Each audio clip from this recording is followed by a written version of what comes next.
Hi friends, ഇന്നത്തെ എൻ്റെ വീഡിയോയിലേക്ക് എല്ലാവർക്കും സ്വാഗതം. ഇന്ന് ഞാൻ വന്നിട്ടുള്ളത് ഒരു മീൻ അച്ചാറിൻ്റെ റെസിപ്പിയുമായിട്ടാണ്. നമ്മുടെ കുഞ്ഞു മത്തി ഉപയോഗിച്ചിട്ടുള്ള അച്ചാർ.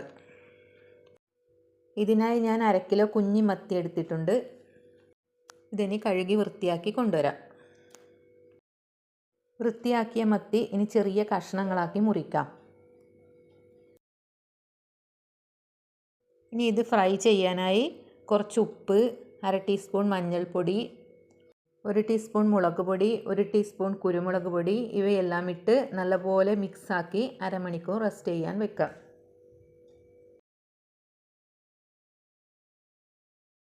ഇനി അച്ചാറിനായി കുറച്ച് മാങ്ങ ഇഞ്ചി നമുക്ക് എടുത്തിട്ട് വരാം. ഇത് കഴുകി വൃത്തിയാക്കി അരിഞ്ഞു വെക്കാം.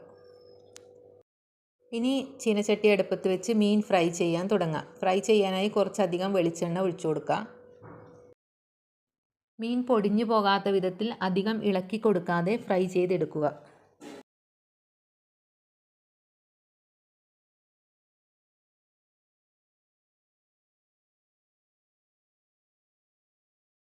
ഇനി ഈ ഫ്രൈ ചെയ്ത വെളിച്ചെണ്ണയിൽ തന്നെ 1 ടീസ്പൂൺ കടുക്, 1/2 ടീസ്പൂൺ ഉലുവ എന്നിവ ഇട്ട് കൊടുക്കുക. കടുക് പൊട്ടി വരുമ്പോൾ 1/2 കപ്പ് വെളുത്തുള്ളി, പിന്നെ കൊത്തിയരിഞ്ഞ ഇഞ്ചി 1/2 കപ്പ് ഇവയും ഇട്ട് കൊടുത്ത് ഒരു 5 മിനിറ്റ് വഴറ്റുക. കൂടെ കുറച്ച് കറിവേപ്പിലയും കുറച്ച് കാന്താരി മുളകും കൂടി ഇട്ട് കൊടുക്കുക.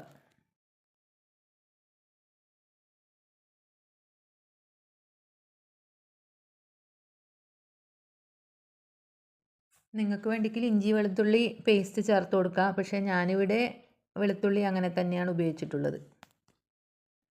ഇനി വെളുത്തുള്ളിയും ഇഞ്ചിയൊക്കെ ഒന്ന് മൂത്ത് വരുമ്പോൾ തീ വളരെ കുറച്ച് കൊടുക്കുക. എന്നിട്ട് ഒരു 1/2 ടീസ്പൂൺ മഞ്ഞൾപ്പൊടി, 3 ടീസ്പൂൺ മുളക് പൊടി, 1 ടീസ്പൂൺ കുരുമുളക് പൊടി, പിന്നെ കുറച്ച് ഉപ്പ്, പിന്നെ ഒരു നുള്ള് പഞ്ചസാര എന്നിവയും ചേർത്ത് നന്നായി ഫ്രൈ ചെയ്യുക. ചെറിയ തീയിൽ വെച്ചിട്ട് വേണം ചെയ്യാൻ വേണ്ടി, മുളകൊക്കെ പെട്ടെന്ന് കരിഞ്ഞു പോകും. ഒരു നുള്ള് കായം കൂടി ചേർത്ത് കൊടുക്കാം. ഇനി ഇതിലേക്ക് 1 കപ്പ് വിനാഗിരി ഒഴിച്ച്, വിനാഗിരി നിങ്ങളെ പുളിക്കനുസരിച്ച് ചേർക്കാം. എനിക്കിപ്പോൾ 1 കപ്പേ വേണ്ടൂ. 1 കപ്പ് വിനാഗിരി ഒഴിച്ച് നന്നായി ഇളക്കി ഒന്ന് തിളച്ച് വരുമ്പം നമുക്ക് ഈ ഫ്രൈ ചെയ്ത മീൻ എടുത്തിട്ട് അതിലേക്ക് ഇട്ട് കൊടുക്കാം. എന്നിട്ട് ഉപ്പ് നോക്കി, ഉപ്പില്ലെങ്കിൽ കുറച്ചും കൂടി ഇട്ട് കൊടുക്കുക. പിന്നെ ഒരു മിനിറ്റ് അടച്ചു വെച്ച് പിന്നെ അടുപ്പത്തുനിന്ന് വാങ്ങി വെക്കാം.